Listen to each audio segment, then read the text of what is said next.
Ladies and gentlemen, I bring to you Neblime against the Shambler, once again ZVP. Now, it's really cool that we got ZVPs out of this series because this is game 2 if people aren't familiar.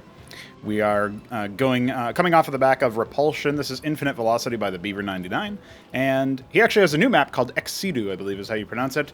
Pretty cool looking map. I'm interested in seeing if anybody ends up doing games on that for me to cast. And I should just mention, if you see something in the needs testing folder that looks new and unfamiliar, definitely give it a go. See if you can play any good games on it, and then, obviously they'll be casted, and then the mappers in question will appreciate having their maps, taken a look at and being featured on the channel and etc. But enough about that. Yeah, we are jumping into this, and like I was saying, seeing ZVP specifically is really cool because they're the races that were the most changed by the latest updates, right? And, it's going to be interesting to see Terrans in the context of all of these changes, but they don't have a massive change unto themselves, right? The biggest thing that happened with them is the whole quarry thing, right? So we're thinking about that. It will be a gateway first here instead of lattice, so Shambler going to unlock units that were previously only available in the Cenotaph, now going to go ahead and unlock that, and from the gateway itself. Adding a second one immediately is an interesting choice. I actually don't think he'll have enough money to buy anything. Maybe a Legionnaire if he wants to go Legionnaire first. So we'll see what he decides to do. He's going to go for a Zealot first. Okay, so that's interesting. The Droleth will go ahead and scout him. A Hydrith Den opener for none other than Neblime. We'll just have to see what goes down. What is going to be the idea behind what Neblime is all up to. While we're waiting for things to get underway here, I should mention, yes, this is the map with Nidus Ezians connecting themselves. There's the Zealot. You can see it moves a bit faster. Now, if the Zealot loses its shields, you'll notice that it moves slower. Absolutely slapped. Well, that's not going to help you too much.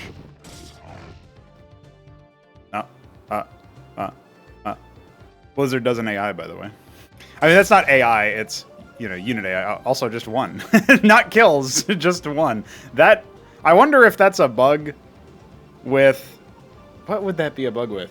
This is a new thing. I don't know what the fuck that is. That's really wild. I wonder if it's like due to the force name in this map being silly or something, and then it didn't get like properly replaced or whatever. But hey, we've got one. So here comes the Nidus push.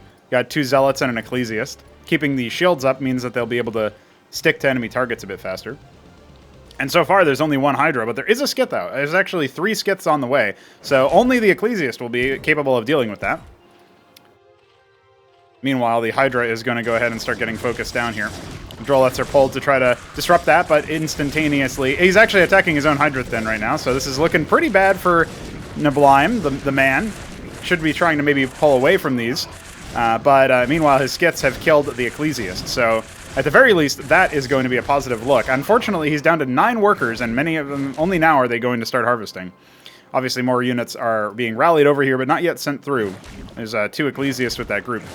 So we'll see, instantaneously the Skiths are going to go ahead and start picking apart the Nidus. And Shambler is biding his time, waiting for some Dracodons, but he must know that there's a chance that this Nidus ends up getting blown up, and indeed it does. So his plans are foiled. He's going to go backwards and think about what he has to do now. But he does also have the implements necessary to ward off this attack, and I'm not just saying that as a pun because of Warden, but he's also invested in Dracodons. The Skiths are not going to be able to do too much here. They'll confirm no expansion, and then maybe what we can see here is, in the past game, Neblime did start off on an economic back foot. He didn't lose workers, but he obviously was contained to an area by the fast vassals, and he mostly just lost Hydras in, barely cost-efficient trades for his opponent, but still technically cost-efficient trades. So... That's worth noting. Now what we should be seeing out of Neblime is, can I go for a macro-oriented approach? He sees a lot of units here. He sees all of them still at home. He probably knows then that there is no expansion coming out from Shambler based on the amount of money that would have been invested in that. Plus, he knows that his opponent hasn't gone across the map, right? This is a very long-distance map once you kill the Nidus. So... Neblime will go ahead and take an expansion. He's actually gone straight up back to workers in even worker counts because his macro hatch is done, and he's also been able to successfully, stymie any initial aggression from that. So actually, he spots the move out and he cancels the expansion. And he's instead going to go ahead and start going for a couple of K-Grins here, presumably, or at least one K-Grin for defense. He has to spread the K-Grin down here because his hatch was built for more like SimCity stuff, it looks like, instead of, you know, it's built very close together. He didn't want to get tickled and harassed. But the army move out is here, right? So this is real spooky stuff. And we're definitely going to need to see what's up with that over time. Meanwhile, an I0 core is out. A couple I0 cores, actually. Those will be useful, but it does feel like his army lacks a punch, right? The Circuit is complete, so that'll deal pretty consistent damage. But I am worried a little bit about, you know, whether or not he's going to be capable of keeping his I0 cores alive to buffer the front line too much.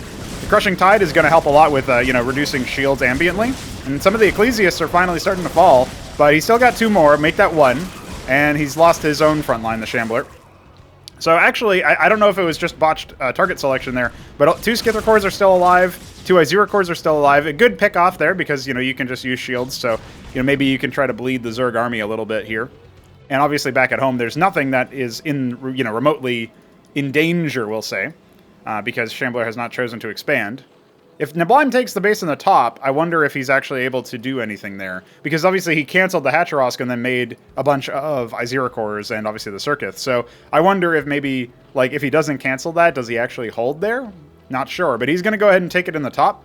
And I think that makes some sense as well. Pretty good game sense coming out of him to adapt to the situation. He's already going to start heckling this Nexus, but there's a lot of remaxed units out of the 3 gates that Shambler has. You know, this isn't going to result in really anything. I would be very surprised if he even, yeah, gets any hull damage dealt to it.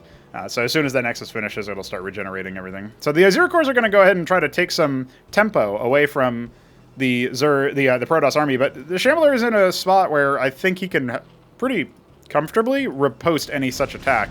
He's going to go ahead and pick off a Skither core. Always a good thing to do. And that just means that there's only going to be 1 remaining for scouting. Essentially confirms that you don't really have to worry about, like, that particular Skither core, you know, harassing a lot of workers or whatever. But after the Skither core tech switch that happened in the previous map, you know, is that really going to be the case? You know, does Shambler want to do something a little bit differently? We'll have to wait and see. I'm really looking forward to seeing the strategies start to come out and the timings and all this other stuff and the game to get a little bit more, not solved, but in a way that, like, where people are more familiar with things. I think that's going to be really exciting. So yeah, I'm definitely looking forward to that.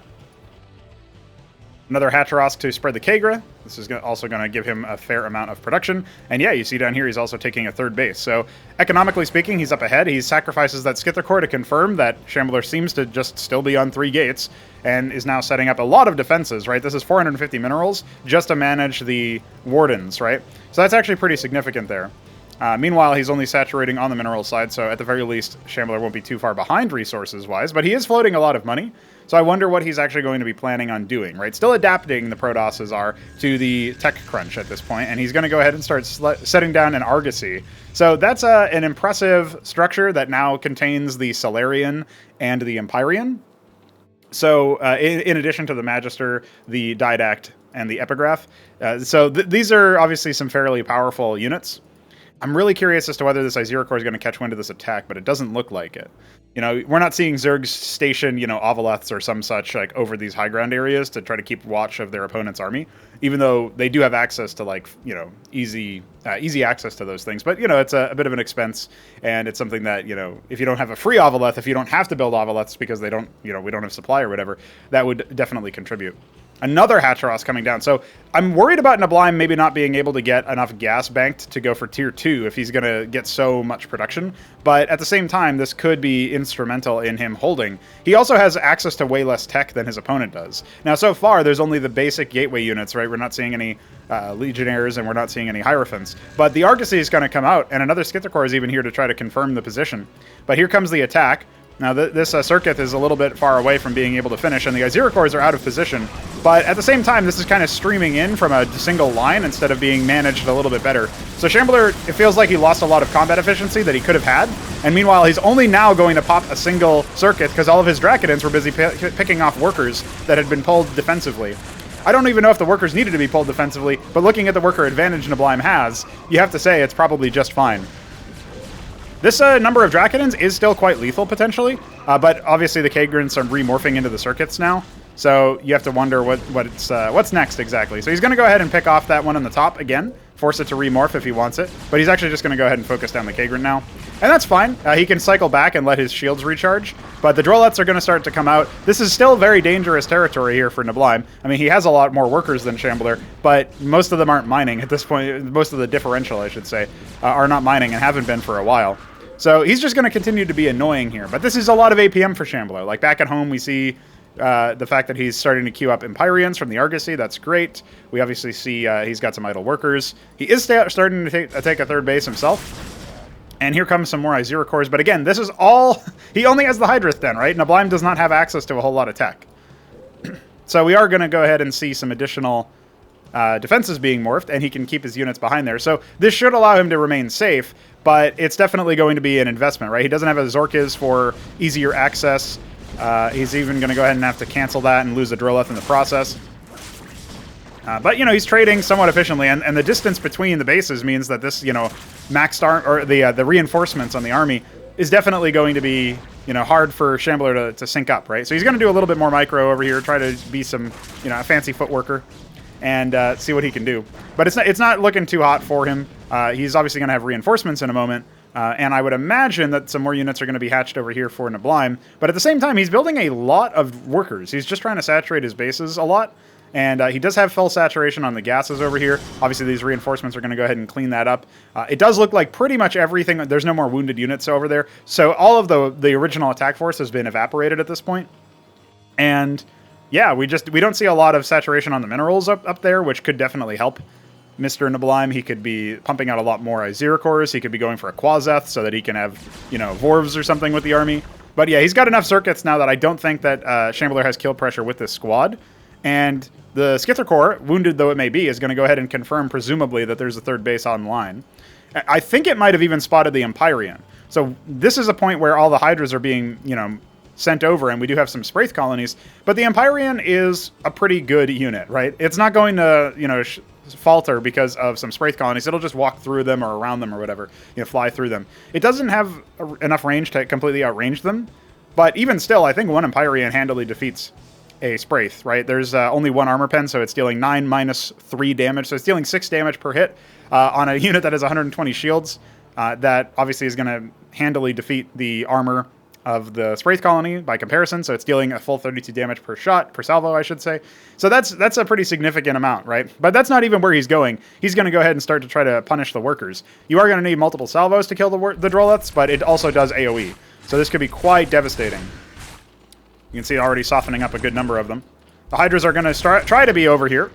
I don't think that they're going to have any kill pressure, but the Empyrean is walking laterally instead of just further back, so it's going to take some hull damage. Only 15, nothing really super significant to write home about. Meanwhile, Neblime banking gas because he does realize at this point, I need tier 2. My opponent has made a jump to a higher level of tech, and he even has added a second Argosy, yeah. So there's going to be more Empyreans sometime soon. And really, at this point, this is just going to be Shambler being annoying, but not fatal with it. So in theory, you could just ignore it. Like, this is sort of like a longer range version of like Mutalisk Harass in TVZ in stock Starcraft. Excuse me, where you can just jump right through and bypass it. Like, if you can get to a point where you attack the enemy with a big force, they can't really do anything with their Empyreans, in the same way that the Mutas also have to respect, like, the bio move out, right? The Hydras actually are going to go ahead and find the Empyrean, and Shambler's caught, you know, sitting. He's actually going to go ahead and lose this Empyrean, which is really awkward for him. He only ends up getting a single Hydra in response, and that is definitely not cost efficient. So that was a good move out by Neblime, catching Shambler off guard, and obviously a big mistake for Shambler to leave his Empyrean in open ground, right? He didn't leave it over here, where it was going to be safe, but in enemy territory, and he didn't path it, like, over here, for example, or further back. He could have just, like, right-clicked it back to his base, and he probably would have been okay, because then it would have at least been moving away. But now we have Neblime going to go ahead and stretch his legs, you know, man spread a little bit, right, and get a couple extra bases. Obviously, there's an Iral Iris nearly finished. That's the tech up structure for Zerg. He's also going for a Quazeth pool, so we should be able to see some more interesting units and compositions out of Neblime. All right, right now, just spamming out the Izira cores and the Hydras, seeing what he can do. It should be noted that as he's going to get access to the Backtith Swamp now that the IRL is complete, one of the things that he will be available for or have access to is the Tethzoricor, which is mutated from the Iziricor. And the Tethzoricor now has Saber Siphon, so if it can get onto units, and considering it has a cleave like AoE sort of attack, that can be pretty effective. I don't know if it would be super cost efficient versus this squad, but in particular going up against Zealots, I think it would be very adequate at dealing with the Zealots, but also sustaining through them and forcing more Dracodon shots onto that unit. And then obviously if you mutate it from an Iziricor, it regresses back into one. So you actually get more sturdy and longer lasting frontline.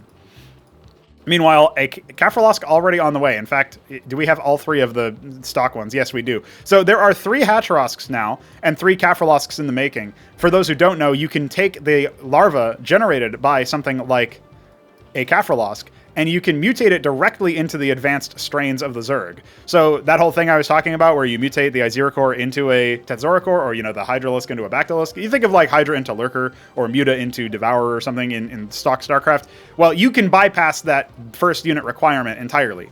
On the flip side, you don't get your unit back afterwards. You don't regress back into, the lower tier unit. So now we're starting to see whether or not Neblime can start to, very quickly produce units like this. And he's going for Vithrilisks. This is a really important move because obviously that unit is going to be adequate at dealing with the Empyreans, which have pretty much been what Shambler has opted for. A lot of minerals being floated by our Zerg player, but he's starting to spend them a little bit more, and we even have another Argosy being built. And the one thing I have to critique Shambler for is, even though he is taking a 4th base here and, seeing what's around, his Argosies are idle, and he's building a 3rd one. I do notice that, a lot of players are usually going to do something like this at this level of play, is that they'll have their production facilities idle, and they'll add more production facilities because they're floating money. You always want to spend your money first, because you'll get those units more immediately.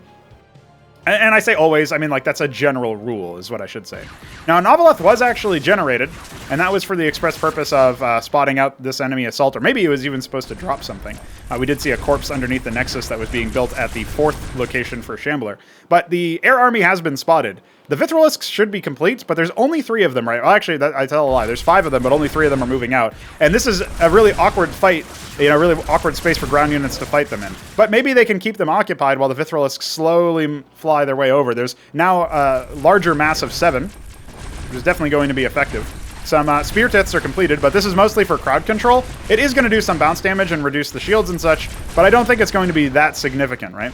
It does outrange the Empyrean, actually, so if you're trying to avoid taking any damage whatsoever, that might be useful. Somehow, even though there's some Bactylisks and such, there's still no Vithrilisks in play. Like, they're idling around, but I think Neblime is getting caught off guard and being a little bit on the confused side. So he's now starting to move his units up. The Iziricors can attack air, but the Vithrilisks are starting to get splashed already. And they are first targeting the Magisters, which are definitely going to be the worst of the 2 targets that you could have targeted. But here comes some more from the south. And yeah, at this point, there's no ground army support. All of the ground units are down here. Maybe he can just make a mad dash in. Shambler might be able to take advantage of the fact that so much of this distraction has been here. The Vithrilisks are even going to go ahead and pop. However, the armor rend plus the fact that they were already pretty low means that the Iziricors were capable of picking off and severely damaging one of those Empyreans, but picking off another one. There's more units over here for Neblime to use. He's kind of letting it slip. He's got a couple bad rallies here, and the ground army is actually going to go ahead and try to force down this 5th base location. Obviously, at this point, it's not going to be a massive difference for Neblime, but he wants to keep as many bases alive as he can, and he is pulling the workers even, or maybe they were just idling. Either way, there's some more units coming in from the south. Bactylisks are going to start peppering down that very wounded Empyrean. It does have full shields again, and so obviously with the armor and such, it's going to be pretty hard to break down, because in CMBW, armor does apply to shields. We don't see any more Vithrilisks. It doesn't look like any more of them are in production. We have a bunch of random defenses here. I don't know if there's supposed to be anti-surface in the middle of the map. And we do have a Matraval nest on the way. So that is very exciting, because that means that Neblime can do his patented Matroleth micro and general usage. We do have a whole host of Vorvikors being mutated, and the ground army has been moved up here, but it looks like there's going to be a dive onto this area after all. Sort of screaming into the top side of the map, while the Empyreans block the approach from the south. I'm not sure. The Empyreans could have been with the army here, but, there's a lot of anti-air defenses, so maybe not. At the same time, though, the Drolets are just burrowed, the Hatchrosk has not been focused, and the Basilisks are now in position to contend with this. There's all these Vorverkors as well. 19 of them could be sicked onto these Drakodons and maybe made to make this whole thing a little bit more awkward. Now the Empyreans are starting to get involved. A couple of the Basilisks off to the side being distracted by them. But here comes all the splash, you know, reducing the shields, etc. And, oh boy, we have 5 more Empyreans joining the fray, and that could be very devastating here. Obviously, a very large army of mineral sink units, Zealots and Legionnaires trying to contend with all the Zethicors and Vorverkors that are charging out from the bottom side. We have a war on essentially 2 fronts, but the Empyreans have paused their assault, as well as the Drakodons for that matter. We're going to see a couple more defenses be set up, but is it going to be enough? We still have not seen any more Vithrilisks. It feels like neblime prematurely stopped production of those particular units, despite having the money. Yeah, Shambler's got almost 3k minerals. He can add more gateways, and it looks like he might even be doing just that. No, he's going to go for additional Argosies instead. Going for further Empyrean production, really wants to, you know, land the job there with that. However, at the same time, his ground units are closing in on the Basilisks. There's no Zeth or Vorb front line to keep the Zealots and Legionnaires at bay. So obviously when you close the distance versus Basilisks, their damage potential reduces massively. They gain more bounces the longer their range travels. So if they don't travel any range, they don't bounce. Simple as. We have Empyreans also still shelling the Basilisks reinforcements, and obviously they're not going to be the best at versus high armor. So this is looking pretty bad for neblime. I actually don't know what he's going to be able to do. It feels like he just forgot about Vithrilisks.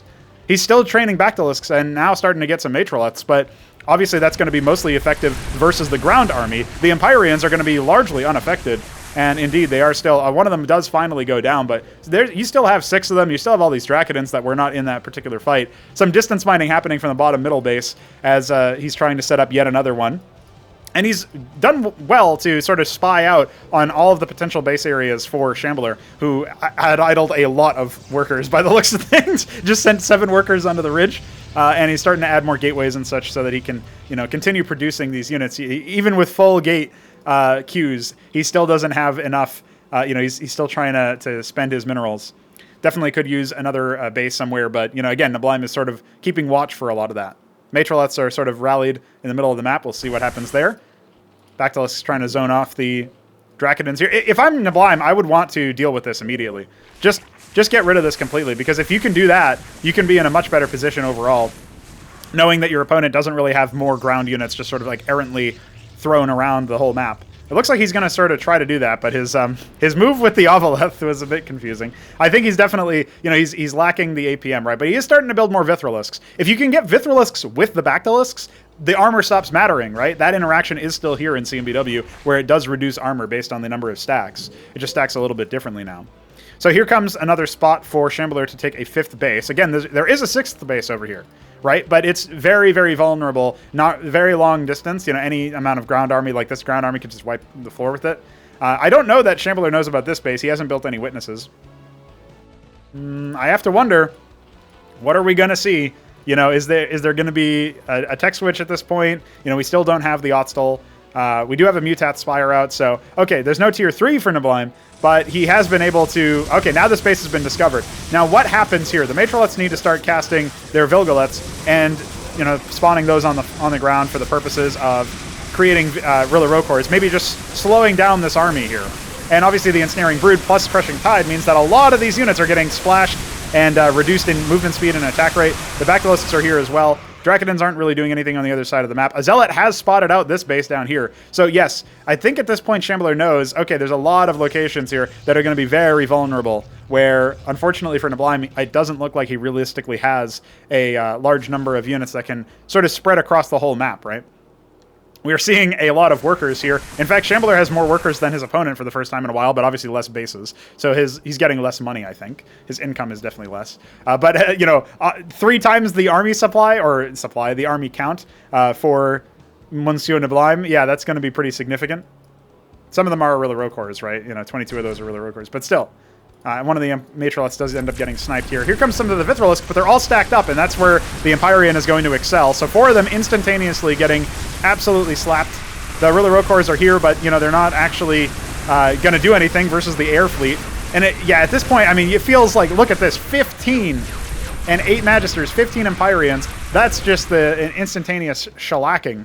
Yeah, okay, well, you got a lot of Zethra cores. Maybe you still can, like, raid this base, for example, shut it down before it gets mining, or attack some of the other bases here and there. It feels like it should be possible for counterattacks to occur for Neblime, but he cannot contend with the consolidated might of the Protoss air army here. There's even a Solarian starting to be mixed in, and this base in the bottom right, or bottom middle rather. I mean, it's just, there's nothing here. There was 1 or 2 air defenses. That's not going to be enough. Zethra cores are here to add to the corpse pile, it looks like, but yeah, there's just not really that much going on. We need way more Vithrilisks, and we need them to be spread out so that those Empyreans don't just run amok with them. And on top of that, we definitely need, you know, Bactylisks or something to that effect for the anti-air. I'd even take, you know, Lyrilisks for the bounce, or Calculisks or something like that. Obviously, they do clump up, so you have to be careful with when you pick air units for the job. You know, Mutas are in the same boat. There's just a lot of potential damage here for the Empyreans, and they're stacking up quite nicely at this point. Oh, dear. Yep. Instantaneously seeing quite a lot of dead Mutas, but they are buying some time for the Vithrilisks. We are seeing some more Vilgaliths go down, but I think those are all gone as well. And yeah, there go all of that. I mean, at the same time, you did kill 4 of the 8, you know, Magisters, but you didn't kill any of the Empyreans, and that's dealing the bulk of the damage here. So it does feel like Neblime has decided to go, he stretched his legs in tier 2 and picked out every single tech structure that he possibly could, with the exception of the Zorkias, and, you know, he doesn't have the upgraded Quasef. But still, it does feel like he could have maybe sent some of that money into, you know, tier 3, since he has so many bases. He did start to cap his geysers. He didn't cap this one over here. He capped his 3rd, and he didn't cap this one in his 5th. But he kept his main. He didn't cap his natural. So yeah, that kind of feels like maybe a missed opportunity. He could have maybe gone for the higher tier stuff. But now at this point, I do feel like the Skytoss fleet has arrived, and there's not really a whole lot you can do about it. You don't really get really strong, you know, anti-air in that context from the land-based anti-air that can contend with something like the Empyrean. You don't get that for quite a while as Zerg. So it does feel pretty awkward for him. You know, the Vithrilisks are very good, but you can't stack them up, and you definitely need the Bactylisks with you so that you can take advantage of the armor rend. Because this army looks really spooky, but if you get the Bactylisks in here and they're all, you know, debuffed by Vithrilisks, I promise you that army evaporates. Now it's even worse because he's out of position. His Bactylisks are in this area. Okay, he has a large number of them. This could be really big for him, but the Vithrilisks are off to the side here, and a large number of Bactylisks are also otherwise engaged. So his base over here, you know, the worker count doesn't matter as much. He has a lot of production, but it does feel like he needs these Vithrilisks to be in position and spread apart, such that he can, you know, really capitalize on this. Because again, there's not really many, like there's 0 armor pen on the Bactylisk, right? So it gets reduced very heavily. But here come the Vithrilisks to try to reduce that armor, but they need to be spread apart. And they're not being spread apart right now. Instead, they're just being destroyed. Yes, okay, yeah, the armor is now down to 0 for a lot of these units, but it only lasts for so long, and, you know, now it's back. But you can see a lot of these Empyreans got slapped down by a lot of HP. There wasn't a whole lot of focus, but that's the synergy there. Even at the end, in the dying throes of that game, you see precisely how Neblime could have maybe won if he had split his Vithrilisks a little bit better. So I can't even say that it was a problem of not going to tier 3 or a problem of his composition. I mean, maybe you can say that he should have built more Vithrilisks earlier on, but the fact of the matter is 100%. Those Vithrilisks could have made a difference if he had fought with the Bactyls and he had taken advantage of the armor pen, or even fought with the Mutas or something else like, you know, maybe Schizracores in addition to the Vithrilisks, which obviously he didn't get because he was building the Kafralisks, right? So he built directly into Vithrilisks, bypassing the first unit. He doesn't get the Schizracores, which when regressed, they obviously absorb those shots because the Empyrean shots are intercepted by air units. So that would have been a really, like I say obvious, but that would have been another thing that could have maybe swayed it in his favor. Either way, though, interesting game that you definitely get to see the power of Protoss Air, and Shambler's back to 1-1. Who's going to take the 3rd game? That's what I want to know. I want to see who takes the 3rd game. We're going back to Infinite Velocity for that, so see you then.